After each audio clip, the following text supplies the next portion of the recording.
तो बच्चों, अगर आपने हमारे इस वीडियो पे क्लिक कर दिया है तो आपके लिए सावधान, आप इस वीडियो को स्किप मत करना। मैं आपको पहले कह देता हूं, अगर आप वीडियो स्किप करोगे तो आपके लिए बहुत ज़्यादा नुकसान है। मेरे लिए नुकसान नहीं है, आपके लिए बहुत ही ज़्यादा नुकसान है, क्योंकि पेपर आप दोगे, हम नहीं। ठीक है, तो मैं आपको कहना चाहता हूं कि वीडियो को पूरा देखना। आपके पास अगर समय नहीं है तो वीडियो स्किप कर दो। आप आधे घंटे बाद देख लेना, 1 घंटे बाद देख लेना, 1 दिन बाद देख लेना, लेकिन देखना जरूरी है। ठीक है, आपको समझ में आ रहा होगा। देखो, ये जो क्वेश्चन है और ये जो हमारा वीडियो है, वीडियो देखना इंपॉर्टेंट क्यों है? देखो, वीडियो देखना इंपॉर्टेंट इसलिए है कि जो आपका पेपर आ रहा है क्लास 12th का इतिहास का, वो 28 मार्च को है। 28 मार्च को आपका पेपर है। यानी अगर आज मैं डेट बताऊं तो आज 25 फरवरी है, जिस दिन मैं ये वीडियो बना रहा हूं। तो 25 फरवरी 2024 8:37 PM के हुए हैं। तो इस समय ये वीडियो बन रहा है। तो आज से लगभग 1 महीने बाद आपका एग्जाम है। तो क्यों ना आप एक महीने तक इस वीडियो का पूरा देख लो। और ये वीडियो हमारा थोड़ा सा लंबा होने वाला है। ठीक है, ये वीडियो हमारा लगभग 15 से 20 मिनट का होगा, और मैं आपको इस वीडियो में पूरा बता दूंगा, सैंपल क्वेश्चन पेपर अच्छे से बताऊंगा। और मैं आपको यही कहना चाहता हूं कि वीडियो पूरा देखो। चैनल पे नए हो तो एक बार सब्सक्राइब कर लो, क्योंकि सब्सक्राइब करने में कुछ भी मुश्किल काम नहीं है, वो आपके लिए फ्री होता है, जिससे फायदा आपको ही होता है। ठीक है, और क्यों होता है तो मैं आपको विस्तार से बता देता हूं। जैसे मान लो कि मैंने जो है 20 तारीख को एक वीडियो डाला और 20 तारीख को एक वीडियो में मैंने कहा कि आप हमारे YouTube चैनल को सब्सक्राइब कर लो, तो आपने नहीं किया। लेकिन अगर मैंने 22 तारीख को वीडियो डाला तो उसका नोटिफिकेशन आपके मोबाइल तक नहीं पहुंचा। लेकिन 22 तारीख का जो हमारा वीडियो है ना, वो इतना इंपॉर्टेंट है, जिसको अगर आपने देख लिया तो आप अपने एग्जाम में अच्छे नंबर ले सकते हो। तो बताओ, नुकसान किसका हुआ? नुकसान आपका हुआ, क्योंकि 22 तारीख को डाला गया वीडियो का नोटिफिकेशन आपके मोबाइल तक नहीं पहुंचा, जिससे आपने भी उस वीडियो को नहीं देखा, क्लिक नहीं किया। तो आप ही बताओ, नुकसान किसका हुआ? तो जाहिर सी बात है, नुकसान आपका हुआ। तो क्यों ना आप हमारे यूट्यूब चैनल को सब्सक्राइब कर लो। सब्सक्राइब करना कुछ भी आपके लिए मुश्किल नहीं है, जिससे आपको ही फायदा हो जाता है ना। ये तो बहुत इंपॉर्टेंट है। कई बच्चे क्या करते हैं कि हमने ये देखा है कि जो वीडियो है उस पे आते हैं 1500 व्यू, लेकिन सब्सक्राइब जो है 50 लोग करते हैं। बाकी जो 1450 लोग हैं वो कहाँ हैं? तो आप ही सोचो कि कहीं ना कहीं जो बच्चे हैं वो वीडियो देखते हैं लेकिन सब्सक्राइब नहीं करते। तो मैं आपको ये कहना चाहता हूँ कि आपका ही नुकसान है। सब्सक्राइब करोगे तो आपका बहुत ज़्यादा फायदा है। ठीक है, तो आप तो ये समझ गए होंगे। तो अब हम वीडियो शुरू करते हैं। मैं आपको ये बता दूं, जो मैं आपको पेपर दिखाने वाला हूं, ये क्लास 12th इतिहास का जो सीबीएसई बोर्ड है उसका सैंपल क्वेश्चन पेपर है। और इसी सैंपल क्वेश्चन पेपर के अकॉर्डिंग आपका 28 मार्च 2024 को सीबीएसई का क्लास 12th का इतिहास का पेपर बनने वाला है, जो कि फाइनल वाला होने वाला है। ठीक है, तो आप ये समझ गए परिचय। वरना कई बच्चे क्या करते हैं, उनको समझ नहीं आता कि मैं किस सब्जेक्ट का पेपर करा रहा हूं, कहाँ करा रहा हूं, इसलिए मैंने आपको विस्तार से पहले ही बता दिया। ठीक है, तो अब हम क्या करते हैं, वीडियो शुरू करते हैं। और मैं आपको ये बता दूं कि जो आपका पेपर है वो 80 मार्क्स का आने वाला है। 3 घंटे का आपका समय रहने वाला है। समय सीमा यानी जो टाइम लिमिट है वो हमारा 3 घंटे का होने वाला है। ठीक है, और इसमें जो खंड की संख्या है, कितने खंड में आपका जो ये पेपर है वो बटा हुआ है, तो इस प्रश्न पत्र में 5 खंड है, क ख ग घ अड़। ठीक है, इस प्रकार से आपका पेपर विभाजित किया गया है, बांटा गया है। इसमें टोटल 34 क्वेश्चन दिए हुए हैं। सभी प्रश्न अनिवार्य हैं। अगर आपको अच्छे परसेंटेज लेने हैं तो आपको कहीं ना कहीं नंबर की आवश्यकता होती है। ऐसा तो नहीं है कि परसेंटेज आप खरीद लोगे किसी से। ठीक है, खंड का जो है आपका 1 से लेकर 21 तक के प्रश्न इसके अंदर आएंगे, जो कि 1 अंक वाले बहुविकल्पीय या वस्तु पूरक प्रश्न रहने वाले हैं। मल्टीपल चॉइस एमसीक्यू क्वेश्चन भी हम इसको कहते हैं। खंड ख 22 से लेकर 27 तक के जो क्वेश्चन है वो खंड ख के अंदर कवर होता है, जो कि 3 अंक वाले प्रश्न रहते हैं। लघु उत्तरीय प्रश्न इसे हम कहते हैं। लघु मतलब छोटा, उत्तरीय मतलब आंसर, यानी ऐसे क्वेश्चन जिनका आंसर हम कम शब्दों में दे सकें उसे लघु उत्तरीय प्रश्न कहते हैं, जिसका वर्ड लिमिट भी कम होता है। क्योंकि जो क्वेश्चन है, देखो क्वेश्चन के हिसाब से ही उसका विभाजन किया जाता है। जैसे मान लो 3 नंबर क्वेश्चन है तो उसका वर्ड लिमिट भी कम होगा। है ना। तो 60 से 80 शब्दों में आपको आंसर देना है। खंड का 28 से 30 तक में कवर होता है। 8 नंबर का प्रश्न यहाँ पे आएगा। और बच्चों मैं आपको 3 क्वेश्चन 8 नंबर वाले ऐसे बताऊंगा जो आपके 28 मार्च 2024 के पेपर में रिपीट होने का चांस 80% से भी ज्यादा है। मैं ये भी नहीं कहता कि रिपीट हो जाएगा, अगर रिपीट होना होता तो मैं आपको 100% का गारंटी नहीं देता। आप ही सोचो, अगर रिपीट होना होता तो मैं आपको क्या लिखता, 100% आएगा ये, लेकिन मैं लिख क्या रहा हूं, 80% आएगा। यानी आएगा तो जरूर, ठीक है, चांस आने का है। तो क्यों ना आप इन क्वेश्चन को देख के जाओ, जिससे फायदा आपका ही हो, है ना। तो 8 अंक वाले प्रश्न मैं आपको बताऊंगा कुछ इंपॉर्टेंट, ठीक है। खंड घ 31 से 33 तक में कवर हो जाता है। 4 अंक वाले स्रोत आधारित प्रश्न है। 3 उप प्रश्न भाग यहाँ पे दिए गए हैं। खंड अड़ जो है ये आपका जो है 34वां क्वेश्चन आएगा, इसमें मानचित्र वाला 5 अंक वाला, ठीक है। तो आपने यहाँ पे ये समझ लिया। तो ये हमारा एक सामान्य निर्देश था, फॉर्मेट था, जो मैंने आपको यहाँ बता दिया। खंड का, ठीक है, खंड का जो है आपका, इसमें टोटल 21 प्रश्न दिए हुए हैं। ध्यान से सुनना, 21 प्रश्न MCQ दिए गए हैं, जिसका मार्क्स जो है ना वो 21 है। 21 नंबर आपको मिलेंगे सेक्शन ए में से, समझ गए। खंड आ में 21% दिए हुए हैं, जो कि MCQ वाला है पूरा का पूरा 21, ठीक है। ठीक है, देखो आप हम समझते हैं, ये जो आपका खंड का था ये तो हमारा हो गया MCQ वाला है, इसका रिपीट होने का चांस तो होता भी नहीं है। तो मैं आपको बताने का आपके क्या फायदा, आपको मैं आपको लॉन्ग बताऊंगा, जिसको आपको देखोगे तो आपका बहुत ज्यादा फायदा होगा। बाकी यहाँ क्वेश्चन पूछा गया है, किताब उल हिंद पुस्तक की रचना किसने की थी। तो अगर आपको आंसर नहीं भी पता है ना, तो आप ऐसे लिखो, पहले सोचो कि इब्न बतूता ने क्या लिखा था, तो आपके दिमाग में आएगा उसने तो रिहला लिखा था, तो ये आंसर तो हमारा हो नहीं सकता। अल बिरूनी ने क्या लिखा था, तो आप कहोगे उसने तो किताब उल हिंद लिखा था, ठीक है। फ्रांसवा बर्नियर ने क्या लिखा था, उसने लिखा था the travels in the Mughal empire, ठीक है। तो इन्होंने ये लिखा था। अब्दुल रज्जाक, इनकी तो बात ही नहीं होती, तो ये हमारा कट गए।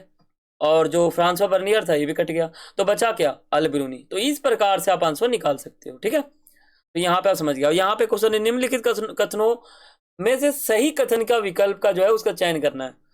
प्रारंभ में मगध की राजधानी पाटलिपुत्र थी, बिल्कुल गलत। प्रारंभ में क्या थी, राजगृह थी, फिर पाटलिपुत्र हुई, फिर पटना हो गई, ठीक है। चंद्रगुप्त मगध के आरंभिक राजाओं में से एक था, जिसने 600 ईसा पूर्व में शासन किया था, बिल्कुल सही बात है। 6ठी शताब्दी, यहां पूछा गया है सही कथन के विकल्प का चयन करें। 6ठी शताब्दी ईसा पूर्व में मगध सबसे शक्तिशाली महाजनपद बन गया। मौर्य वंश का संस्थापक अशोक था, ये हमारा गलत है, ठीक है। सही कथन वाले जो विकल्प है उनका चयन करना, तो हमारा ख आ जाएगा मेरे हिसाब से, ठीक है। और बाकी इसी प्रकार से आपको यहाँ पे दिया गया है, पूरा MCQ टाइप का है, ठीक है। यहाँ पे आप ये समझ गए। तो ये आपका हो गया MCQ टाइप क्वेश्चन, मैंने आपको यहाँ पे बता दिया। देखो पेपर होने से पहले मैं आपको फिर कहता हूँ, इस वीडियो को देख लो। ये वीडियो देखने से आपका ही फायदा है, ठीक है, आपका ही फायदा है, मैं आपको कह दूं। तो क्यों ना आप वीडियो पूरा देख लो, है ना। पूरा देखोगे तो आपका बहुत ज्यादा फायदा है। और हमारे यूट्यूब चैनल को अगर आपने सब्सक्राइब नहीं किया ना, तो आपका उसमें ही नुकसान है, ठीक है। तो आप सब्सक्राइब कर लो, क्योंकि मोस्ट इंपॉर्टेंट है। अब बात करते हैं खंड ख, जो कि आपका लघु उत्तरीय प्रश्न है। लघु उत्तरीय इसमें प्रश्न आता है, और इसमें आपका 22वां प्रश्न दिया हुआ है। वो दिया हुआ है, हड़प्पा के समाधान स्थलों की किन्हीं 3 विशेषताओं का वर्णन करें। यानी हड़प्पा सभ्यता में जो मोहनजोदाड़ो क्षेत्र था, वहां पे आपने क्या समझा था, दुर्ग और निचला शहर।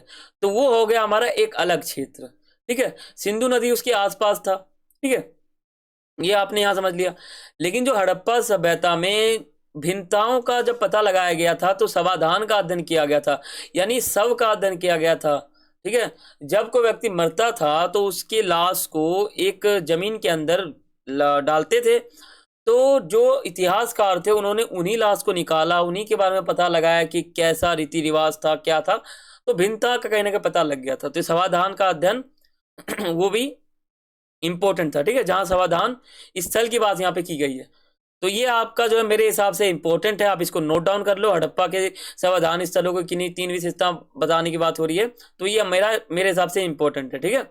इसी में अथवा दे रखा है, अगर आपको ऊपर का ना है तो आप नीचे का कर सकते हो। हड़प्पा बस्तियों में प्रयुक्त विशाल स्नानागारों की किन्हीं 3 विशेषताओं की व्याख्या करें। तो ये आपका इंपॉर्टेंट मेरे हिसाब से तो नहीं है, ठीक है। 23वां क्वेश्चन आपका है, भारत के राजनीतिक एवं आर्थिक इतिहास को समझने के लिए अभिलेखीय साक्ष्यों की सीमा की आलोचनात्मक परख कीजिए। यानी भारत में अगर हमें राजनीतिक इतिहास जानना है, ठीक है, या फिर आर्थिक इतिहास भी जानना है, तो इनको जानने में जो अभिलेख है ये कहीं ना कहीं इसकी एक सीमा है, ये हमें ज्यादा जानकारी नहीं देती। तो क्या ये हमें ज्यादा जानकारी नहीं देती है या क्या ये देती है? तो इन दोनों के बीच जो भी बातें हैं वो आपको इसमें बताना है, ठीक है। तो आप बता सकते हो कि अभिलेख का अर्थ क्या है, पहली बात तो आपको यही बताना है। फिर आपको बताना है कि भारत के आर्थिक एवं राजनीतिक इतिहास को समझने में अभिलेखीय जो साक्ष्य है, अभिलेख की जो भी साक्ष्य, अभिलेख जो भी है उसका स्रोत जो भी है, उनको जानने में जो अभिलेख एक स्रोत के रूप में कार्य करता है, तो उसका कहीं ना कहीं यहाँ पे जो सीमा है वो निश्चित है। तो क्या सीमा है? अभिलेख में क्या पता कुछ अक्षर अगर मिट गए हों तो जानकारी नहीं मिलेंगी। अगर जो अभिलेख है उसमें ऐसी भाषा हो जो हमें समझ में ना आए, तो क्या वो हमें राजनीतिक इतिहास बता देगा? नहीं बताएगा। तो ये भी एक सीमा के रूप में जाना जाता है। तो आपको बना के लिख देना है, ठीक है। और ये भी हमारा इंपॉर्टेंट क्वेश्चन है, दूसरा इंपॉर्टेंट, ठीक है। 14वीं शताब्दी के दौरान भारत में संचार की अनूठी प्रणाली थी, ठीक है। इब्न बतूता के इस कथन की परख कीजिए। देखो, जो इब्न बतूता है वो 14वीं शताब्दी के अंदर ही अंदर आता है। तो वो क्या करता है, वो भारत के बाजारों में घूमता है और वहां पर वो बहुत सी विशेषताओं को देखता है, बहुत सी बातों को देखता है कि जो भारत के अंदर बाजार लगते हैं वो बहुत ही अच्छे लेवल पे होते हैं, वो बहुत सही होता है। तो इन्होंने कहीं ना कहीं भारत के बाजार का वर्णन किया है, ठीक है। और यहाँ पे बाजार का भी वर्णन किया है, लेकिन यहाँ पे पूछा गया है संचार की एक अनूठी प्रणाली है। यहाँ पर ये भी पूछा गया है, संचार मतलब क्या होता है? बातचीत करना, संचार करना, ठीक है, एक बात को दूसरी जगह पहुंचाना, ये सब, ये आप समझ गए। और जो 25वां क्वेश्चन दिया गया है, विजयनगर साम्राज्य में लागू किए गए अमर नायक व्यवस्था की विशेषता बताना है। ये आपका इंपॉर्टेंट है, अमर नायक व्यवस्था। ये आप याद कर सकते हो, ये आप लिख सकते हो। तीसरा आपका मोस्ट इंपॉर्टेंट ये वाला क्वेश्चन है। 1797 में वर्धमान में की गई एक नीलामी की घटना को एक विशाल सार्वजनिक समारोह का जो दर्जा है वो दिया गया था। इसमें एक अजीब पेंच भी था, कथन की व्याख्या करें। ये क्या होता है? जब इस्तमरारी बंदोबस्त लागू किया जाता है 1793 में, जब ईस्ट इंडिया कंपनी जो है राजस्व जो है उसको निश्चित कर देती है, और उसी के आप कह सकते हो लगभग 4 वर्षों बाद क्या होता है इसमें रूल क्या था कि जो जमींदार है उसके नीचे 40 से 50 गांव आते थे। अब उन 40 से 50 गांव का जो टैक्स है वो जमींदार जाके मांगेगा, और सभी जो पैसे जमा हो गए ना जमींदार के पास, वो जाके ईस्ट इंडिया कंपनी को दे देगा। इसी व्यवस्था को हम इस्तमरारी बंदोबस्त या फिर स्थायी बंदोबस्त भी कह देते हैं। इसमें राजस्व फिक्स था, ठीक है, राजस्व फिक्स था। कैसे समझोगे आप? जैसे मान लो 2024 में आलू 20 रुपए किलो है, तो राजस्व जब फिक्स किया जाएगा आलू का, जब इसका दाम फिक्स किया जाएगा, तो एक ही बार अंग्रेज जो है ना आलू का दाम 100 रुपए रख देते थे। सोचते थे क्यों ना क्यों 2024 में 20 रुपए किलो है, 2030 में जाके 100 रुपए किलो हो जाएगा, यानी वह एडवांस में पैसे का निश्चित करते थे। तो इसलिए यहाँ पर राजस्व फिक्स हो गया था। किसान जो है पैसे इतना जमा कर नहीं पाते थे, खेती होता नहीं था, फसल उगता नहीं था, तो उनको कहीं ना कहीं नुकसान होता था, और वो जमींदार को पैसे नहीं देते थे। और जमींदार को पैसे ना मिलने के कारण ही 1797 में क्या होता है, वर्धमान एक जगह है वहां पर नीलामी की जाती है, ठीक है। लेकिन ये जो नीलामी है बहुत ही एक बड़े लेवल बहुत ही बड़े लेवल पे ये जो हमारा नीलामी होता है, और इसमें क्या होता है ना, बहुत ही अजीब नीलामी होता है। 95% ये बहुत ही फर्जी नीलामी होता है। और ये क्वेश्चन उपनिवेशवाद और देहात चैप्टर से लिया गया है, आप उसमें देख सकते हो, पहले टॉपिक में मिल जाएगा आपको, ठीक है। पहला टॉपिक आपको कुछ इस प्रकार से दिया होगा, उसका नाम थोड़ा सा अलग होगा, ठीक है, उसमें आपको उसका टॉपिक दिख जाएगा, ठीक है। तो आप वहां पे देख सकते हो। और बाकी मैंने आपको यहाँ पे ये बता दिया है कि ये जो क्वेश्चन है इसमें आप कैसे लिखोगे, और ये क्वेश्चन आपका इंपॉर्टेंट है, आप इसको लिख सकते हो। ये जो क्वेश्चन आपका इंपॉर्टेंट है, जो मैंने आपको यहाँ बता दिया। और मैं आपको ये बता दूं, फॉर्मेट भी आप देख लो, क्योंकि मैं आपको फॉर्मेट भी बता रहा हूँ, क्वेश्चन भी बता रहा हूँ, और आपको समझा भी रहा हूँ। इसी फॉर्मेट में आपका पेपर बनेगा, बिल्कुल भी चेंज नहीं है, बिल्कुल ऐसा ही बनेगा। ठीक है।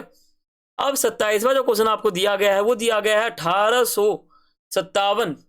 ठीक है, 1857 की क्रांति से पूर्व के वर्षों में भारतीय सिपाहियों एवं उनके वरिष्ठ अंग्रेज अधिकारियों के संबंधों में महत्वपूर्ण बदलाव आए थे। उदाहरणों के द्वारा कथन की पुष्टि करें। इसमें पूछा गया है कि 1857 में जब विद्रोह हो जाता है, क्रांति हो जाता है, तो क्रांति से पहले जो सिपाही है ना, एवं उनके जो वरिष्ठ अंग्रेज थे, अधिकारी थे, वो एक महत्वपूर्ण उन्होंने बदलाव लाया था उसके बाद। तो इनका क्या मतलब यहाँ भूमिका है, इसमें आपको बताना है यहाँ पर पूरा। ठीक है।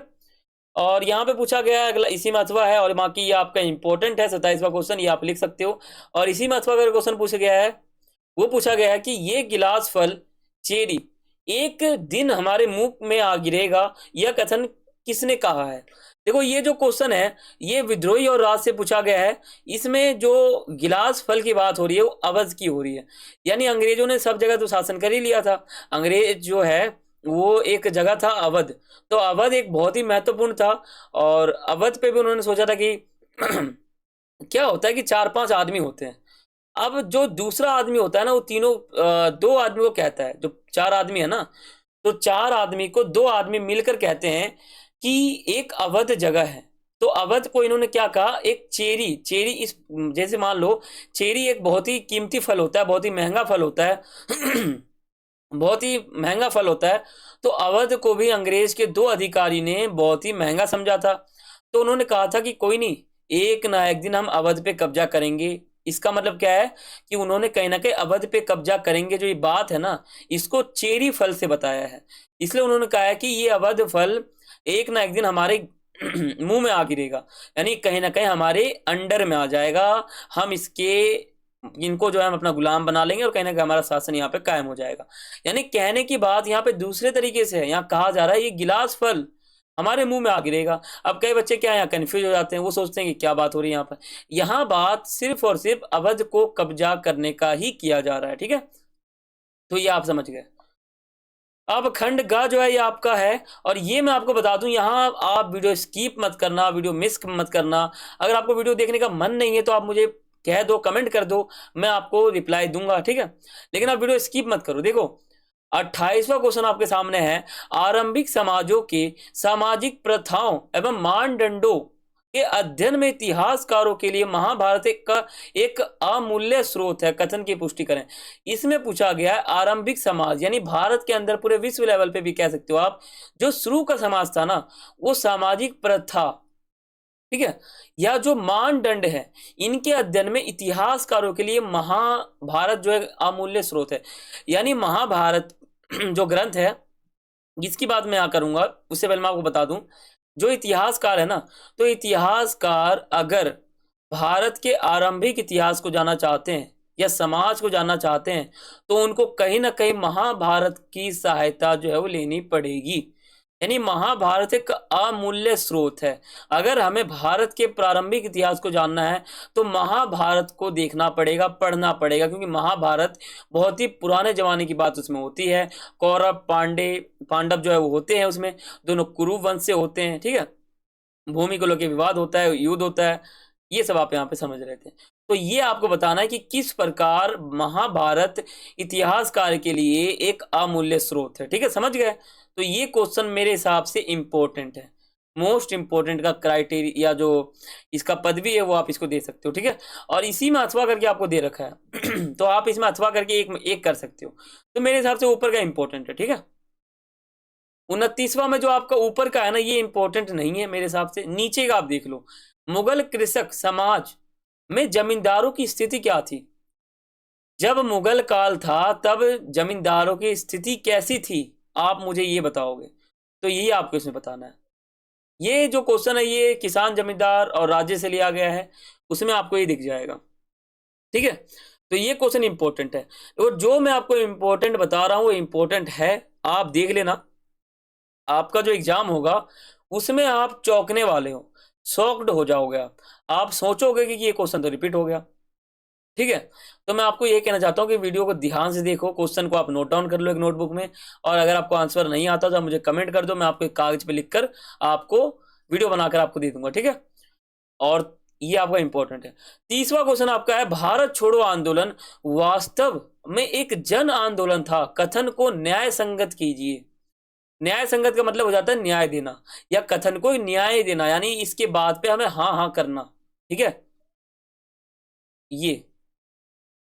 ये आप इसमें समझो। देखो इसमें क्या है कि भारत छोड़ो आंदोलन क्या था। भारत एक देश है, छोड़ो इसको क्या कहा, किसको कहा जा रहा है?